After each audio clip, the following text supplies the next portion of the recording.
اگر انسان کو چشم عبرت ہو تو جس وقت بیت الخلا میں بیٹھا ہے اور اس کے جسم سے نجاست خارج ہو رہی ہے، اس نجاست کے خارج ہونے پر اسے اللہ یاد آنا چاہیے کہ کس طرح کس نے اس کے درمیان چھلنی لگا کر اچھے مادے کو محفوظ رکھا اور خراب کو باہر پھینک دیا۔ یہ جو گردہ ہے، یہ گردہ کیا کام کرتا ہے کہ جب آپ پانی پیتے ہو یا کوئی سیال چیز استعمال کرتے ہو تو یہ فیصلہ کرتا ہے کہ کتنا پانی جسم میں ہونا چاہیے، کتنا نہیں ہونا چاہیے۔ جتنا ہونا چاہیے اس کو رکھ لیتا ہے اور جتنا بیکار ہوتا ہے اس کو پیشاب کے ذریعے خارج کر دیتا ہے۔ تو اگر گردہ فیل ہو جاتا ہے تو ایک گردہ اگر ناکارہ ہو گیا تو اللہ نے پھر 2 رکھ دیے گردے، ایک ناکام ہو جائے تو دوسرا کام۔ جیسے ہوائی جہاز میں 2 انجن ہوتے ہیں کہ ایک انجن اگر کا ناکام ہو گیا دوسرا، اللہ نے دوسرا بھی رکھ دیا۔ لیکن اگر یہ گردہ فیل ہو جائے تو اس کا نتیجہ کیا ہے کہ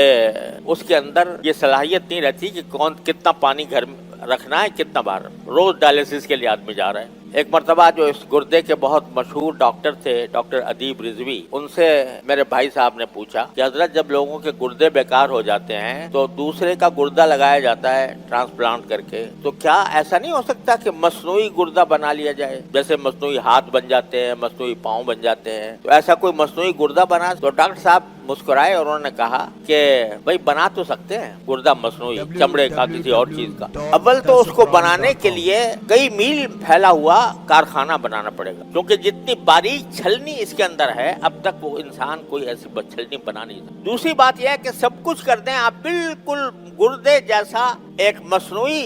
آلہ آپ تیار کر دو، وہ تو کر دو گے، لیکن اللہ نے اس گردے میں ایک دماغ رکھا ہے، گردے میں دماغ رکھا ہے، وہ دماغ جو یہ فیصلہ کرتا ہے کتنا پانی جسم کے لیے فائدہ مند ہے، کتنا باہر پھینکے گا۔ تو اگر ہم چمڑے کا، کسی اور چیز کا کوئی مصنوعی گردہ بنا بھی دیں ویسے ہی صورت والا، اتنی باریک چھلنی والا، وہ دماغ کہاں سے لائیں گے جو یہ فیصلہ کرے کہ کتنا پانی رہنا چاہیے جسم میں، کتنا باہر جانا چاہیے؟ یہ ہے انسان اول سے لے کر آخر تک، کہ قرآن کہتا ہے کیا انسان دیکھتا نہیں کہ میں نے اس کو کس طرح پیدا کیا؟ کیونکہ ان باتوں سے انسان بے خبر ہے یا بے پرواہ ہے، اس لیے اس کو خرابیاں ہی خرابیاں نظر آتی ہے۔ بیمار ذرا سا ہو گیا، نزلہ بھی ہو گیا، بخار بھی ہو گیا تو بخار کو لے کے بیٹھ جائے گا، لیکن سارے جسم کے اندر جو کارخانہ اللہ تعالیٰ نے لگا رکھا ہے، وہ جو نعمت میسر ہے اس کی طرف دھیان نہیں ہوگا۔ تو جو قرآن شکوہ کرتا ہے نا، ان تعدوا نعمت اللہ لا تحصوها، اگر تم اللہ کی نعمتوں کو شمار کرنا چاہو گے کبھی پورا شمار نہیں کر سکتے۔ پھر فرمایا ان الانسان لظلوم کفار، لیکن انسان کا حال یہ ہے کہ وہ بڑا ظالم ہے، بڑا ناشکرا ہے کہ